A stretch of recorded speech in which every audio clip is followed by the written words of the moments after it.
భక్తులకు అది ఒక వరప్రసాదంగా భావిస్తారు. అయితే సాక్షాత్తు తిరుమల తిరుపతి శ్రీ వెంకటేశ్వర స్వామి వారి లడ్డూ విషయంలో గౌరవనీయ ముఖ్యమంత్రి గారు చేసినటువంటి ప్రకటన హిందువుల మనస్సుల్ని ఎంతగానో బాధకు గురి చేసింది. గత ప్రభుత్వం సమయంలో తిరుమల తిరుపతి దేవస్థానం యొక్క లడ్డూ తయారీలో ఆవు నెయ్యికి బదులుగా జంతువుల యొక్క కొవ్వు నుంచి తయారు చేసినటువంటి నూనెని వాడి స్వామివారి లడ్డూలు తయారు చేశారని ప్రకటించడం జరిగింది గౌరవ ముఖ్యమంత్రి గారు. ఈ విషయంలో చాలా వేదనకు చాలా ఆవేదనకు గురైన హిందూ సమాజానికి వెంటనే సమాధానం రావాల్సిన అవసరం ఉన్నది. ఇది ఏదో అసామాన్యంగా ఎవరో సామాన్యులు చేసినటువంటి ప్రకటన కాదు. ఈ రాష్ట్రాన్ని పాలిస్తున్నటువంటి గౌరవ ముఖ్యమంత్రి గారు చేసినటువంటి ప్రకటన. ఈ సందర్భంగా విశ్వ హిందూ పరిషత్తు చాలా స్పష్టంగా భావిస్తోంది, గౌరవ ముఖ్యమంత్రి గారు ఈ ప్రకటన చేశారు అంటే వారి దగ్గర ఖచ్చితమైన ఆధారాలు ఉండి ఉంటాయని భావిస్తోంది విశ్వ హిందూ పరిషత్. కాబట్టి ఈ సందర్భంగా మేము ప్రభుత్వాన్ని కోరేది ఏమిటని చెప్పంటే, పూర్తి స్థాయిలో దర్యాప్తు చేయండి.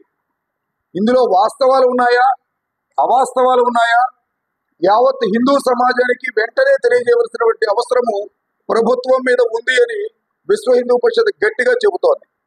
అదే సందర్భంలో గతంలో మనం చూసాము, పింక్ డైమండ్ విషయంలో అనేక రకాలైనటువంటి విమర్శలు జరిగాయి. అది భక్తులుగానే అయోమయంలో పడేశారు. అదేవిధంగా ఈ లడ్డూకు సంబంధించిన విషయం కూడా కాకూడదని, ఇది ఖచ్చితమైనటువంటి దర్యాప్తు జరగాలని విశ్వ హిందూ పరిషత్ కోరుతోంది. అలా కాకపోతే జరిగేది ఏమిటి అని చెప్పంటే, స్వామివారి భక్తులు హిందూ సమాజంలో ఒక అనుమానం వస్తుంది. రాజకీయ క్రీడ కోసం తిరుమల తిరుపతి దేవస్థానాన్ని, స్వామివారి యొక్క కైంకర్యాలని, లడ్డూల్ని ఉపయోగించుకున్నారా అనే భ్రమ గతంలో ఉన్న పింక్ డైమండ్ విషయంలో వచ్చినటువంటి అనుమానాలు మరోసారి బలపడే ప్రమాదం ఉంది భక్తులకి. కాబట్టి ఈ విషయంలో మేము ప్రభుత్వాన్ని కోరేది ఏమిటని చెప్పంటే, ముఖ్యమంత్రి గారు ఏదైతే చెప్పారో, జంతువుల కొవ్వుతో తయారు చేసినటువంటి నూనెతో తిరుమల లడ్డూ ప్రసాదం తయారు చేశారు అన్న విషయం ఏదైతే చెప్పారో, దీని మీద సరైనటువంటి దర్యాప్తు వెంటనే చేయాలి. ఆ విధంగా నిజంగా జరిగి ఉంటే దీనికి బాధ్యులైన వారు ఎంతటి వారైనా సరే వారిని కఠినంగా శిక్షించాలని విశ్వ హిందూ పరిషత్ డిమాండ్ చేస్తోంది. అదే సందర్భంలో తిరుమల తిరుపతి దేవస్థానమే కాకుండా రాష్ట్రంలో ఉన్నటువంటి ప్రముఖమైన దేవాలయాలు, ఎండోమెంట్ శాఖ ద్వారా నిర్వహించబడుతున్న దేవాలయాలు ఏవైతే ఉన్నాయో వాటి ప్రసాదపు విషయంలో, వాటి నాణ్యత విషయంలో, వాటి తయారీ విషయంలో కూడా ఖచ్చితంగా హిందూ సమాజానికి అనుమానం వచ్చే ప్రమాదం ఉన్నది.